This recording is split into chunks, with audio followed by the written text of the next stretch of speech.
December 10th. December 10th. Take your time.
I'm a little what?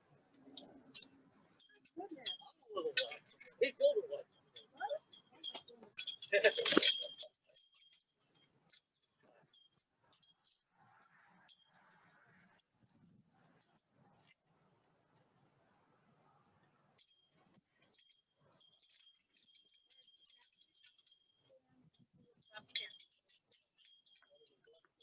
Yes. Yep.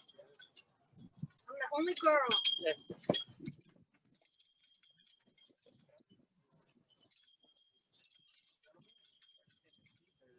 Over there. Take advantage of the great.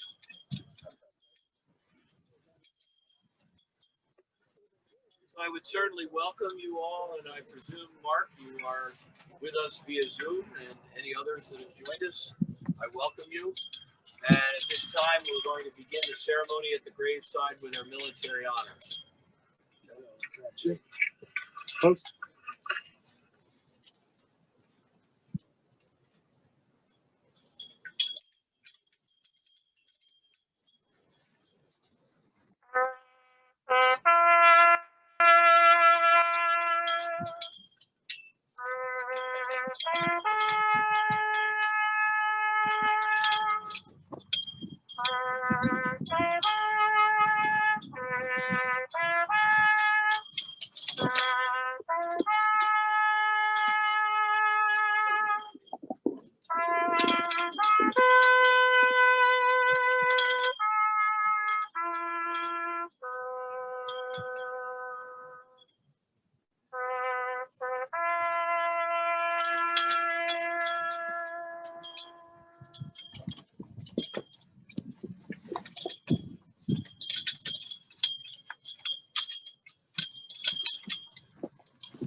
as the United States Navy, and a grateful nation. We accept this flag as a token of our appreciation for your honorable service.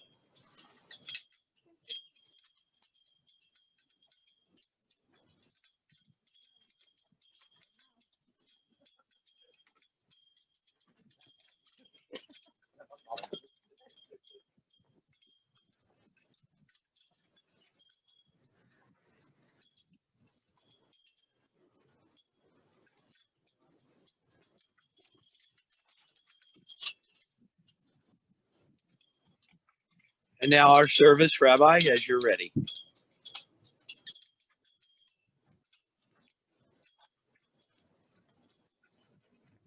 afternoon. We're going to begin with prayer. Psalm number 1 in your books in the front. Let us read together in the English. Happy is the man who does not walk in the counsel of the wicked, or stand in the way of sinners, or sits in the seat of scorners, but whose delight is in the Torah of the Lord, and in his Torah he meditates day and night. And he shall be like a tree planted by the rivers of water, that brings forth its fruit in its season. Its leaf also shall not wither, and whatever he does shall prosper. The wicked are not so, but are like the chaff with which the wind drives away. Therefore the wicked shall not stand in the judgment, nor the sinners in the congregation of the righteous. But the Lord knows the ways of the righteous, but the ways of the wicked shall perish. Ashrei ha'ish asher lo halach b'atzas rashoim u'b'derech hata'im lo amad u'b'moshav leitzim lo yashav kim b'soros adonai chefto b'soros yegei yomam b'leila kim b'hayakei shas al chagim ma'im asher pirya yitem b'itei b'leil leibel chel asher yas yatzliach lo yichein horashoim kim kamoiz asher titfenu roach al kim lo yakum horashoim b'mishpat b'chatoim b'tas tzadikim ki adei adonai darach tzadikim b'derech rashoim toivei. I can ask you to turn to the inside page. We're going to recite Psalm number 23 together in the English. A psalm by David. The Lord is my shepherd, I shall lack nothing. He makes me lie down in green pastures. He leads me beside still waters. He revives my soul. He directs me in the path of righteousness for the sake of his name. Even if I will walk in the valley of the shadow of death, I will fear no evil, for you are with me. Your rod and your staff, they will comfort me. You will prepare a table before my enemies. You have anointed my head with oil. My cup is full. Only goodness and kindness shall follow me all the days of my life, and I shall dwell in the house of the Lord for many long years.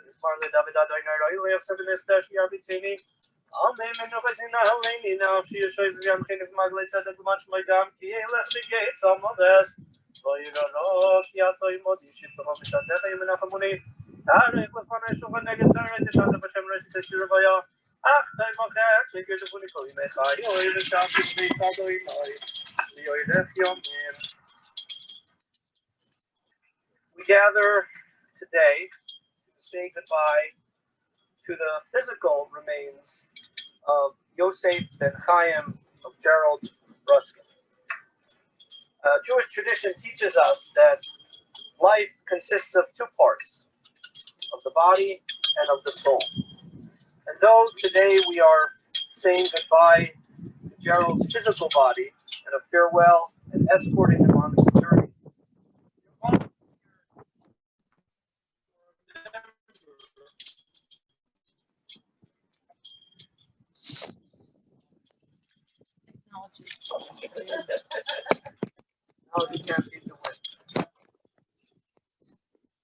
we are also here to help escort Gerald's soul, which Jewish tradition teaches us is eternal, along the next part of his journey. The Talmud, the Jewish book of wisdom, has an interesting discussion on death. One of the Talmudic scholars came into the academy one day and made a very bizarre declaration. He stated, Yaakov Avinu Lomes Jacob, our patriarch, the third of our Jewish patriarchs, never died. And of course, his colleagues pounced and attacked his statement. What do you mean, Yaakov Lomes? What do you mean Jacob never died? Did we not embalm him? Did we not bury him Did we not mourn him in Egypt and then carry his casket up to the holy city of Hebron? Did we not bury him there? Did we not pray at his grave till to this very day? How can you say, Yaakov Avinu lo meis, Jacob, our patriarch, never died? And of course, the sage who made this declaration in classic Talmudic fashion said to his colleagues, you misunderstand me, Yaakov Avinu lo meis. I said Jacob, our patriarch, did not die, because Ma'azaru b'chaim, just as his children live, Afu b'chaim, so too he continues to live. We are known as the children of Israel. Jacob's other name was Israel, and therefore, just as the children of Israel live, so too he lives as well. And I think this idea and this concept is so relevant on a day like today. Gerald lived a very long life and was a very unique person. He followed the dictum of the tractate Avos, the Ethics of Our Fathers, which says, Keser Shem Tov Ola al Gabehem, that the greatest thing a person can have is their name. And he was extremely proud. I did not know him, but from speaking with his family, extremely proud of the Bruskin name. The name he inherited from his father, the name which stood proudly upon the store in Bridgeton for many years that he inherited, and the name he gives to his children as well. And not only was he proud of his name, but he was proud of where he came from, his heritage, his Judaism. It meant a lot to him. Jane told me that he was a millionaire. So he didn't use that term, but that he earned the talis for his attendance at shul every day, daily for the minyan. And I can tell you, struggling to put together a minyan down here in South Jersey, it's not easy.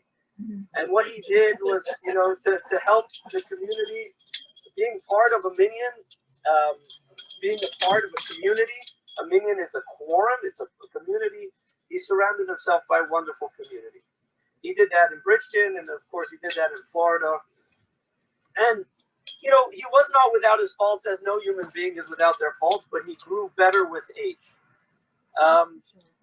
Today is the holiday of Tu B'Shvat. Tu B'Shvat is the holiday of the trees, of renewal. It's the day that in the land of Israel, the trees revive from their dormant states to begin another cycle anew.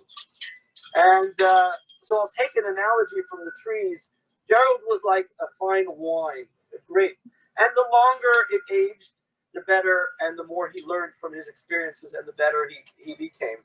And to her credit, for the past, I believe, 14 years it's been that he's been with Susan. Doris. I'm sorry, Doris. My apologies. We've been with Doris.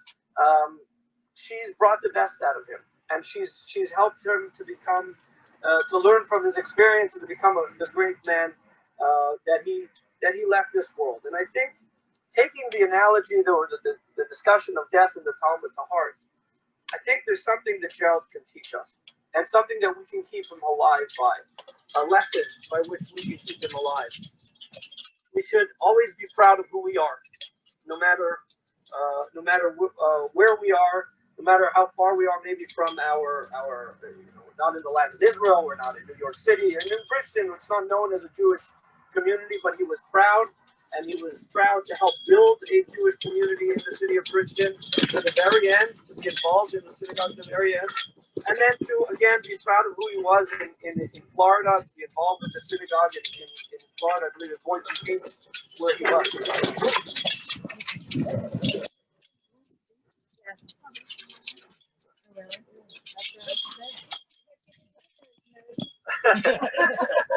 No, I'm good without it.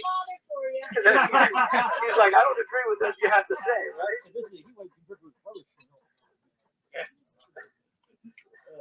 But so I'd like to take a moment now, if you don't mind. There's definitely something to be learned from his life, and we definitely can keep him alive by learning from his deeds, from his good deeds. He leaves behind two wonderful children, and I got that sense in speaking to both Jane and Mark on the phone.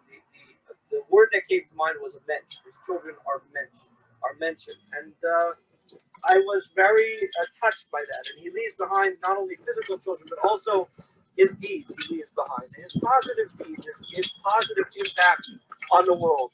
And I think we have an opportunity now to help continue to keep him alive by taking a lesson from his life and incorporating it into our lives. So if I might ask you, for those who are on Zoom, for those who are here in person, not just those in the crowd, but those around as well, if you could take a moment, close your eyes, think about Gerald's life.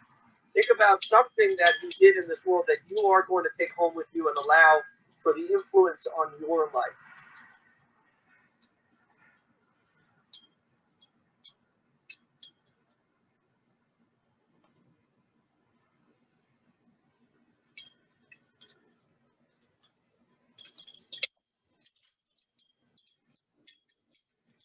I know for me, though I never met Gerald in my life, for me, that impact is his steadfast commitment to his faith. It's something that I want to continue to improve on in my own. Though I am a rabbi, there's always, there's a time when I don't want to go to the minyan. And it's a little cold outside and I slept in the morning, but I'm going to take to heart his commitment for 95 years of making an effort to be at the minyan every single day. To me, that's a very, very valiant experience, effort, and something to be emulated as well. So at this moment, Jane, do you want to say anything? No. No? I said everything I needed to say. Okay, very good. Can I trouble you for one of those papers back that you? Thank you so much for going to get it. Appreciate it. Are we gonna lower? We can. All right. We're gonna lower the casket now into the ground. Jewish tradition teaches us that the greatest kindness we can have is to help bury someone. Why? It's called chesed shel emes, kindness of truth. This kindness is the greatest kindness because it's a kindness that can never be repaid. We're doing something for someone, though we don't want to do it and we are uncomfortable doing it. We don't understand the concept of death. Nonetheless, it is a kindness that we perform because if we don't perform it, it would be a great embarrassment to the body, etc. And so we do what we know to do best, and we commit this body to the ground. For dust it has come, for dust it was created, and dust it shall return to once again, through the teachings of our sages, it will once again return with the coming of the Mashiach. Because we don't understand death, because we don't understand this concept, all we can do is accept it. And we trust that God knows what he's doing. And so we have a prayer of acceptance of the judgment, in which we say, we're going to recite this prayer together on the inside page. Please read with me. The rock, his work is perfect, for all his ways are justice. A God of faithfulness and without iniquity, righteous and just is he. The rock, perfect in all his work. Who can say to him, what have you done? He rules below and above. He brings death and restores life. Brings down to the grave and raises up from there. The rock, perfect in all his deeds. Who can say to him, what do you do? You who says and fulfills, do undeserved kindness with us, and the merit of Isaac who was bound on the altar like a lamb, hearken and grant our request. Righteous one in all his ways, O rock who is perfect, slow to anger and abundant in mercy, take pity and spare both parents and children. For to you, O Lord, pertain forgiveness and mercy. Righteous are you, Lord, to bring death and to restore life. For in your hands are entrusted all spirits. Far be it from you to erase our memory. Look towards us with mercy. For yours, O Lord, are mercy and forgiveness. A man, whether he be a year old or whether he lives 1,000 years, what does it profit him?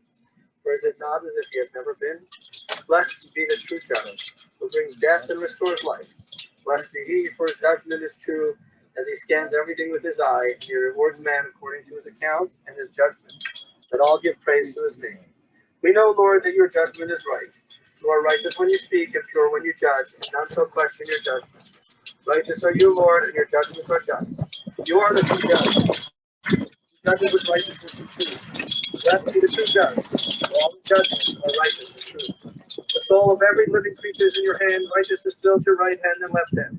Have mercy on the remnant of the flock under your hand, and say to the angel of death, hold back your hand. You are great in counsel and mighty in action. Your eyes are watching all the ways of man. Give man according to his ways, according to the fruits of his deeds. That is to say that the Lord is just. He is my strength, and there is no injustice in him. The Lord has given, the Lord has taken. May the name of the Lord be blessed. He, being compassionate, pardons iniquity, and does not destroy. Time and again he turns away his anger, and does not arouse all his wrath. I can ask you to please rise for a moment. Say the memorial prayer.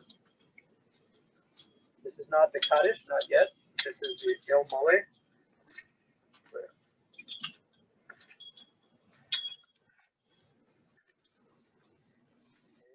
El Mole Rachamim,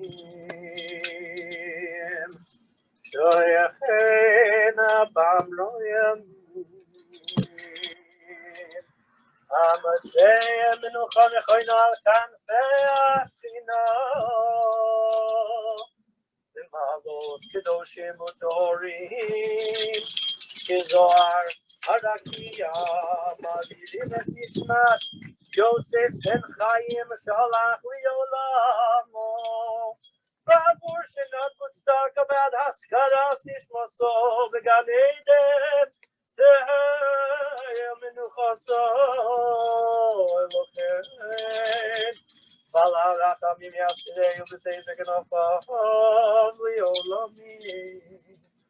Yitzror Achayim Es Nishmasoi, Adonai Nachalasoi, Yonglach HaMishkavai B'Shalom, V'nomar Amen. O God, full of compassion, who dwells on high, grant true rest upon the wings of the Shekhinah, in the exalted spheres of the holy and pure, who shine as the resplendence of the firmament to the soul of Yosef, the son of Chaim, Gerald, Bruskin, who has gone to his supernal world. For charity has been donated in remembrance of his soul. May his place be of rest in Gan Eden. Therefore, may the all-merciful one shelter him with the cover of his wings forever, and bind his soul in the bond of life. The Lord is his heritage. May he rest in resting place in peace. And let us say, Amen. As I mentioned earlier, the Jewish tradition of seeing through a burial as an act of kindness, it is actually our tradition to partake of the actual burial as a mitzvah. The only ones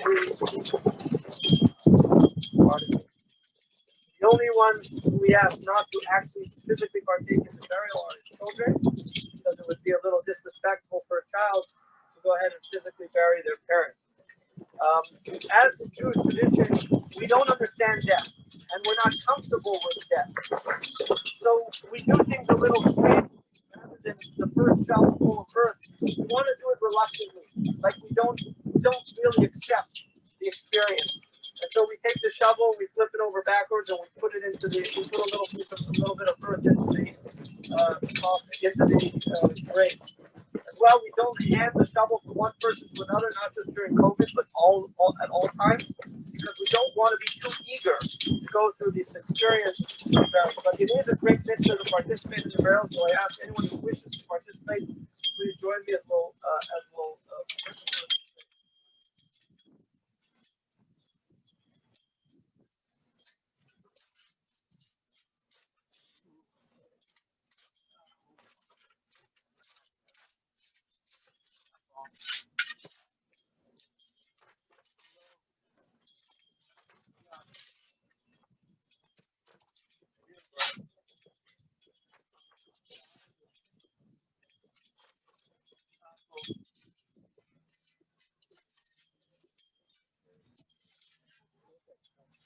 Hello.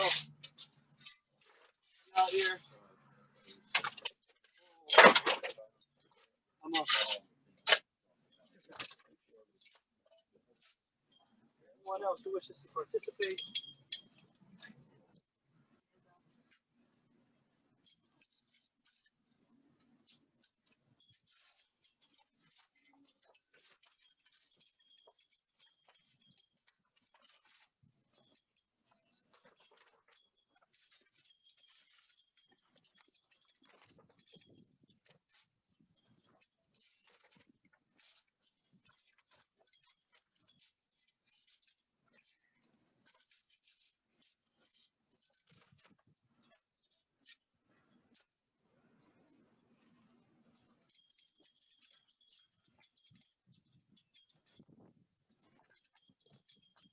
Just before we recite the Kaddish, as we stand here saying goodbye, we have another Jewish tradition. We take a moment to ask forgiveness of the departed of Gerald, in case perhaps in his lifetime we didn't respect him or honor him the way he deserved. He is now in the world of truth, and in the world of truth, there's nothing hidden, and we ask him forgiveness. We ask him forgiveness in case after his death we didn't do things properly, in case we didn't give him the proper honor in sending him off. We also ask him to intercede in heaven on behalf of his family, on behalf of his community, on behalf of those he leaves behind, and behalf of the Jewish people in general. We're going to take a moment. If there's anything personal, we're not going to say it public, but that needs to be said. Take a moment to ask forgiveness or to share your thoughts.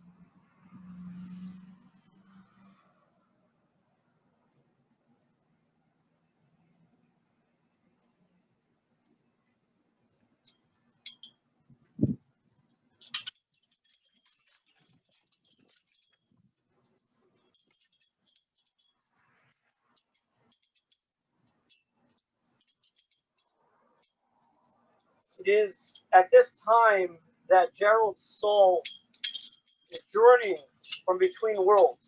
So long as the body is not committed to the earth, the soul it stays with the body, missing its body. Just like we miss the person misses us and misses its physical experience. That's why we do mitzvahs in its honor, and that's why we pray in the honor of the soul, so that we can be the hands and feet in the body of the person who has passed. But at this moment, the soul is journeying forth in heaven. And so we have a traditional prayer called the Kaddish. Now, the Kaddish, interestingly, we associate it with death, but the Kaddish has no mention of death. All the Kaddish does is glorify God's name. For two reasons. One, because we don't understand death, and by trying to justify it, we would say we're okay with it, which we are not. As well as we want to glorify God's name because ultimately the soul is a part of God, and the soul is returning to its heavenly abode, and there's a great honor to be accompanied with the Kaddish. So we are going to say the Kaddish now. You all have the Kaddish cards as well. Please join along. Yiskadal, Yiskadal, Shemei Rabba. Yama, Kibra, Yerusei, Yamrif, Malchusei. V'chayechon, uvyomechon, u'v'chayei v'chol beis Yisrael. V'agala u'vizman karim, Imru, Amen. Yehei Shmei Rama V'varach. V'yalav u'lomei Omaya. Yisbarach v'yishtabach. Yisba'ar v'yisromam v'yisnaseh. Yisadar, Yisaleh, Yisalal. Shmei Kucha Brichu. Le'ela min kol berchasa v'shirasa. Tush b'chasa v'nechamasa. Da'amiran v'alma v'imru Amen. Yehei Shlama Rabba min Shemaya. V'chayim aleinu. Ve'al kol Yisrael v'imru Amen. Oseh shalom b'imromam. Tum v'rachamav yaseh. Shalom. Aleinu ve'al kol Yisrael v'imru Amen. There's one final tradition that we have. As we leave the grave, we are going to offer comfort to the family. So I know Mark is on Zoom, so we're going to try to offer comfort to him as well. We offer comfort with these words: Hamakom yinachem eschem, may God comfort you. The soul sha'ar avelei Zion Jerusalem. May God offer you comfort amongst all the other mourners of Zion and Jerusalem. And you might wonder, we're standing here in Upper Deerfield, New Jersey, so far from Jerusalem. What does the mourners of Zion and Jerusalem have to do with our loss today, with the loss of Gerald? And I heard a wonderful explanation from a rabbi, Rabbi Schneerson, who says that just as the destruction of Jerusalem was a national tragedy, a tragedy that affected the entirety of the Jewish people and all at once, so too the loss of Gerald, though you might think, the family, you might think it might be your personal tragedy, it is really a national tragedy. It is a tragedy that affects the entirety of the Jewish people, because every Jew that is lost is one less person in our community. And so therefore, we offer you those words of comfort as you leave the funeral. And we say to you, your tragedy is not your own, it is our tragedy as a community. Your loss is not your own, it is our loss as a community. And we will be here for you not just today and tomorrow, but just like we continue to mourn the Zion in Jerusalem 2,000 years after its destruction. We will be there for you. I can't promise you in 2,000 years I'll be there, but we will be there. I hope I will.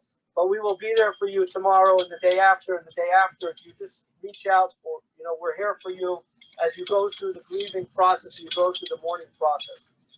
So take comfort in the fact that you're part of a community. You're part of a great people.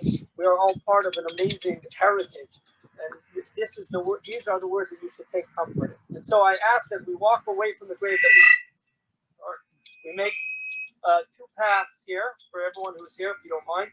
And Jane, you'll walk through the path, and we'll greet you as you walk through, as away from the grave.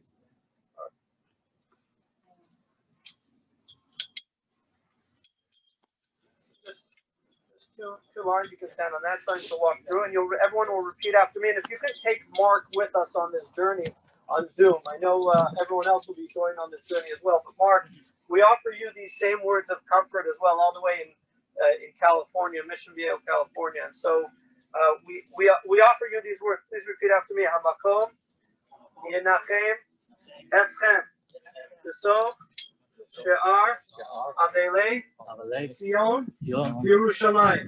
May God comfort you amongst all other mourners of Zion and Jerusalem. And thus concludes our formal service. Please feel free to stick around. Take your time.